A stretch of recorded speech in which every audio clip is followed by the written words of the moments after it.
નમસ્તે.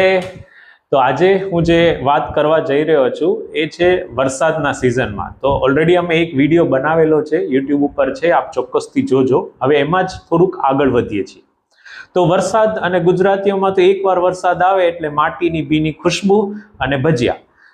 તો ભજીયા એ ખાવા યોગ્ય છે કે નહીં વરસાદમાં? તો જે નિયમ છે કે ભજીયા એ સમયે તો ન ખાવા જોઈએ. જ્યારે એકદમથી વાદળછાયું વાતાવરણ છે કે ખૂબ જ ઘેરાયેલું છે, વરસાદ પડી રહ્યો છે, આ સમયમાં તો ભજીયા ન ખાવા જોઈએ. જો ભજીયા ખાવાની ઈચ્છા છે તો જ્યારે પણ વાદળ જતા રહે છે અથવા તો સૂરજ નીકળે છે એ સમયે ખાઈ શકીએ, અને જો થાય તો ન ખવાય. તો શું ખાવું જોઈએ આપણે ગુજરાતીઓમાં? તો સૌથી પહેલા શું ખવાય ને શું પીવાય?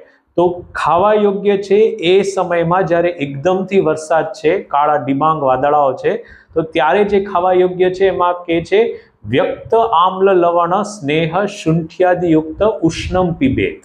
મતલબ કે કંઈક એવું પીવો, ગરમ ગરમ પીવો કે જેની અંદર થોડી ખટાશ હોય, થોડુંક ઘીનો તડકો મારેલો છે, મીઠું બી નાખેલું છે, અને એમાં સૂંઠનો પાવડર છે, આદુ છે અથવા અદરક છે, આવું કંઈક પ્રવાહી. તો મગનું ઓસામણ છે, મગની દાળ છે, વેજીટેબલના સૂપ છે, રસમ છે. રસમનું તો યુટ્યુબ પર કેવી રીતે બનાવવાનો વિડીયો ને બધું જ છે.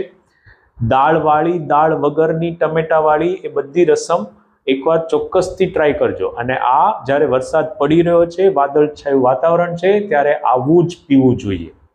તમે કહેશો કે મને તો બીપી છે, મને ખટાશ તો હાલતી નથી, હું શું કરું? તો બીપી છે, ખટાશ હાલતી નથી, તો તમે આની જગ્યાએ તમે લઈ શકો રાબ. તો ગરમ ગરમ ઘઉંની રાબ છે, રાગીની રાબ છે, એમાં ઘી ને સૂંઠ નાખીને પણ પી શકો. પણ આવું ગરમ પીવું જોઈએ. વરસાદની ઋતુમાં બે કામ આપણે ખાસ જોવાની છે. એક તો આપણો અગ્નિને સુરક્ષિત રાખવાનો છે, એ વધે એવું કરવાનું છે, અને બીજું કે વાયુને નિયંત્રણમાં રાખવાનો છે. આ બે કામ કરીએ એટલે આ વરસાદના 2 મહિના આપણે તંદુરસ્ત રહી શકીશું. બીજું એક જે કરવાનું છે, જ્યારે પણ વરસાદ આવી રહ્યો છે ત્યારે ખુલ્લા પગે ન ચાલીએ. વરસાદના વાતાવરણમાં, ઠંડકવાળા વાતાવરણમાં ચાલવું બી ઓછું જોઈએ. જ્યારે સૂરજ નીકળે પછી ચાલી શકાય, અને દિવસ દરમિયાન જ્યારે પણ પગની અંદર કંઈક પ્રોટેક્શન રાખવું જોઈએ. કાં તો મોજા પહેરી રાખીએ, કાં જૂતા પહેરીએ, તો જેથી કરીને પગમાંથી ઠંડી ન ચડે. પગ છે, માથું છે, કાન છે, આ બધા એવા અવયવ છે જેને આપણે વધારે સાચવવાના છે. તો ચાલો વાયુને નિયંત્રણમાં રાખવા માટે એક જે મહત્વપૂર્ણ વસ્તુ છે એના વિશે પણ બતાવું. તો એ છે, આ સિઝનમાં રોજ થઈ શકે તો સમય કાઢીને ચોક્કસથી, જો થઈ શકે તો તલનું તેલ ગરમ કરીને આખા શરીર ઉપર લગાડવું જ જોઈએ.